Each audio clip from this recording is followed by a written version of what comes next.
ndayifana umnikazi wayo nalento xa izwa kade kakhulu lento xa izwa inevalaphini Okay, good.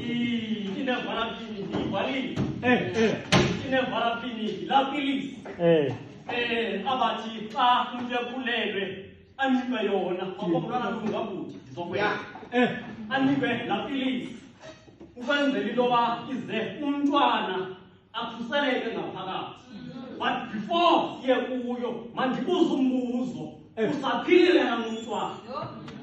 Amen. Nokwenzeka into yoba ekujeni bendlela wonzakele umntwana namhlanje zizoninikile valaphini abe ndingathini ethandazayo le ipilisi khona bakathixo ithi izifo zonke okuyokwenzeka into yoba uhlaselwe zizo kodwa akhuseleke umntwana.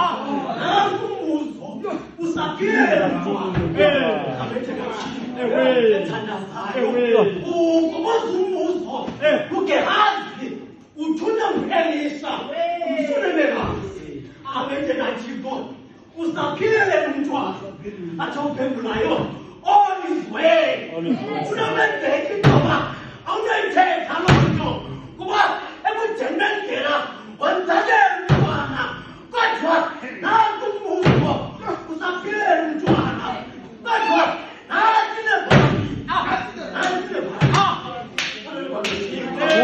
nevalaphini nantsya itika ejongeni basirayeli esayikathixo sisihla sayibona inevalaphini sagitha abenzeka thile nansi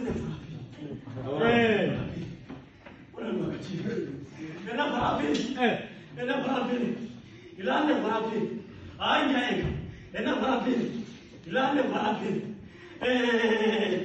ekwathiwa banjengentaba mathambo sekunqanyiwe unanebakathini ungekwathemba abentaba bethu ethandazayo becinga into yoba bayigqibile awunako nakanye ukuyigqiba inevalaphini ingewenzanga umsebenzi ife ayithetha kwifama andinako uhlala ndisekho emhlabeni ndimelwe olukhanyiselo lwehlabathi bethu nansi nevalaphini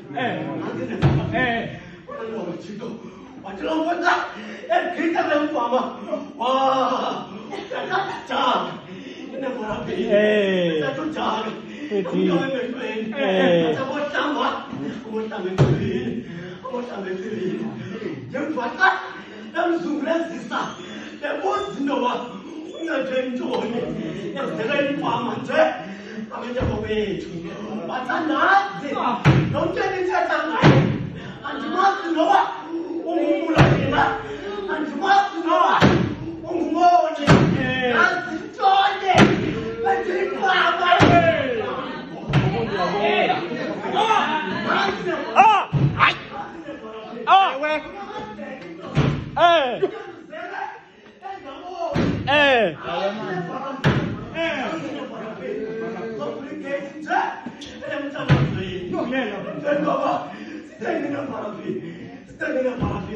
and therefore entaba into yenza into yoba singasukumi ungenxa inevalaphini ungenxa inevalaphini apokolana kuthi amanonela namazwi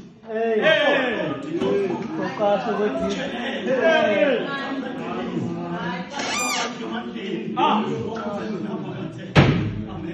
Amen.